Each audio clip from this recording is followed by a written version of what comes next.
am Crystal Barnsley. This is my Part 2 learning journal for preparing for academic success. At the beginning of this semester, I was taking college the same way I took high school.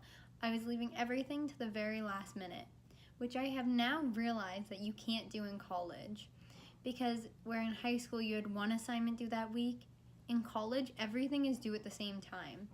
You have assignments all due at the same week, and all your tests are in the exact same week. During the same time I was procrastinating all my work, me and my boyfriend of 2 years broke up, which was something I never thought would happen.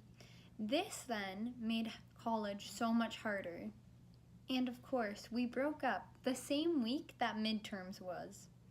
This made studying, trying to do all my assignments, so difficult. That is when all my grades started to drop. And I realized that I couldn't let a dumb boy do that to me. That is when I decided that I can't let this breakup bring me down, ruin my schooling or any of that. I need to push past it and make something great out of it.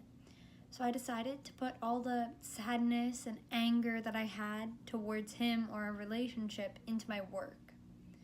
This is when I stopped procrastinating and started doing my work as soon as I got it. This started making everything so much easier. After doing all of this, I started to see my grades increase, not just by 1 or 2%, but I was back to getting my hundreds and 90s again, which then made me happy and forget about him and forget about all the sadness I had. Here's an example of where my grades dropped.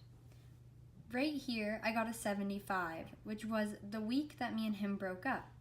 After that, these are all the grades that I have been getting. There is nothing under a 90. Here is another good example of how my grades went down. I got a 64 on Lab 2, but then after, I have only got 100s on all my labs. Another way that I've increased my grades rather than not procrastinating is using cue cards. Here are some of the cue cards that I have been using for biology. Right now, we are learning about the heart and how it works. So, on the front of the cue card, I wrote, for example, body. Then, on the back of the card, I wrote a number. This one is 1 because it is the first part of the heart. Then, for the second one, I'd write it again, but put the number 2. Then I throw these around on a table or on the floor, and I have to organize them by just the front. Then I can flip them over and see if I did it right. And this is how I can learn about the human heart. I also have 4 different colored cue cards.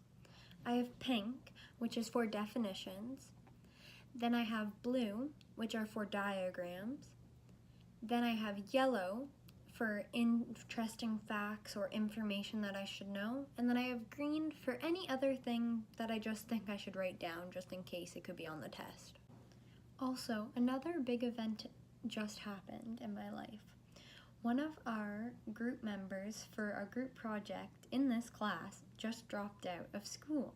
This had a very big impact on our group because we were all doing our equal share. So now that he is gone, we all have to take on more work than we thought we had to.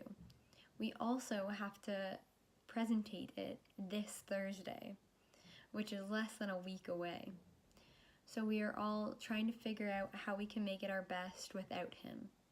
One of the ways me and one of my classmates, Julia, figured out that could make our assignment very interesting is building a giant iPhone, because we are doing why social media is bad for you. We thought that this could be a great visual for everyone to see the bad and good of social media.